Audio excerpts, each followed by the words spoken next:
Tax तक, केंद्र सरकार के कई बड़े फैसले ऐसे रहे जिनका सीधा असर आम जनता की रोजमर्रा की जिंदगी पर पड़ा। समर्थकों ने इन्हें ऐतिहासिक सुधार कहा, जबकि आलोचकों ने इन्हें बिना पर्याप्त तैयारी के लागू किए गए निर्णय बताया। 1. नोटबंदी, काले धन पर वार या अर्थव्यवस्था पर झटका। हर नवंबर 2007 की रात प्रधानमंत्री नरेंद्र मोदी ने 5 और 10 रुपए के नोट बंद करने की घोषणा की।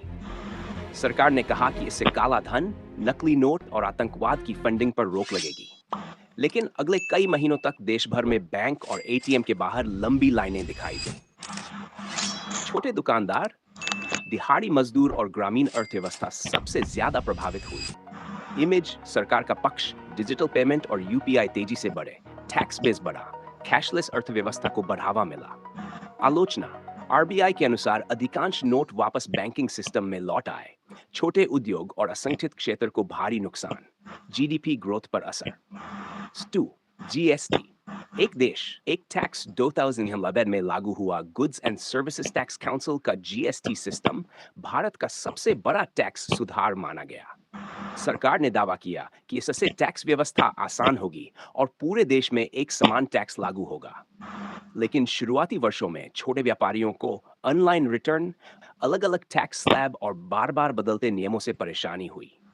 इमेज, सकारात्मक पक्ष, टैक्स सिस्टम अधिक संगठित हुआ, राज्यों के बीच व्यापार आसान हुआ, ई-वे बिल और डिजिटल रिकॉर्ड बढ़े। नकारात्मक पक्ष, छोटे व्यापारियों पर अनुपालन का बोझ, कई एमएसएमई कंपनियों की लागत बढ़ी, ग्रामीण और छोटे बाजारों में भ्रम की स्थिति। कोरोना लॉकडाउन, जिंदगी थम गई। मार्च 2020 में कोविड महामारी के दौरान देशव्यापी लॉकडाउन की घोषणा हुई। सिर्फ कुछ घंटों की तैयारी के बाद पूरा देश बंद हो गया। सबसे बड़ी तस्वीर बनी प्रवासी मजदूरों की। हजारों लोग पैदल ही अपने गांवों की ओर निकल पड़े।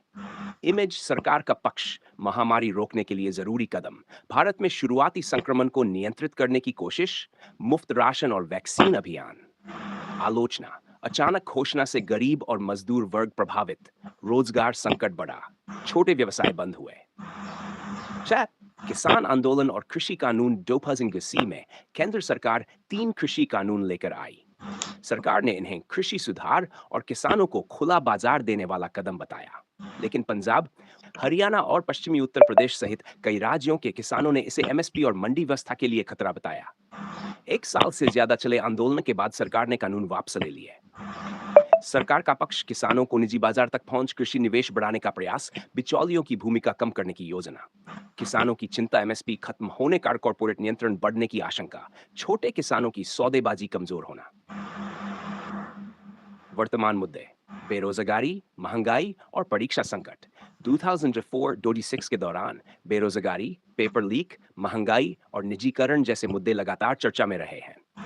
युवाओं के बीच सरकारी नौकरियों की कमी और भर्ती परीक्षाओं में देरी बड़ा राजनीतिक मुद्दा बन चुकी है।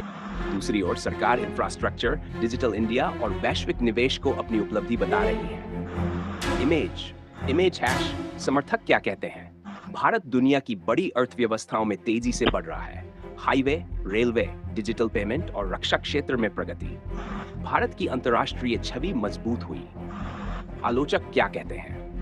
आर्थिक असमानता बढ़ी, छोटे व्यापार और किसान दबाव में, लोकतांत्रिक संस्थाओं और मीडिया की स्वतंत्रता पर सवाल। भारत की राजनीति में यही सबसे बड़ा सवाल बना हुआ है। क्या बड़े फैसले साहसिक सुधार थे या अचानक प्रयोग जिनकी कीमत आम जनता ने चुकाई?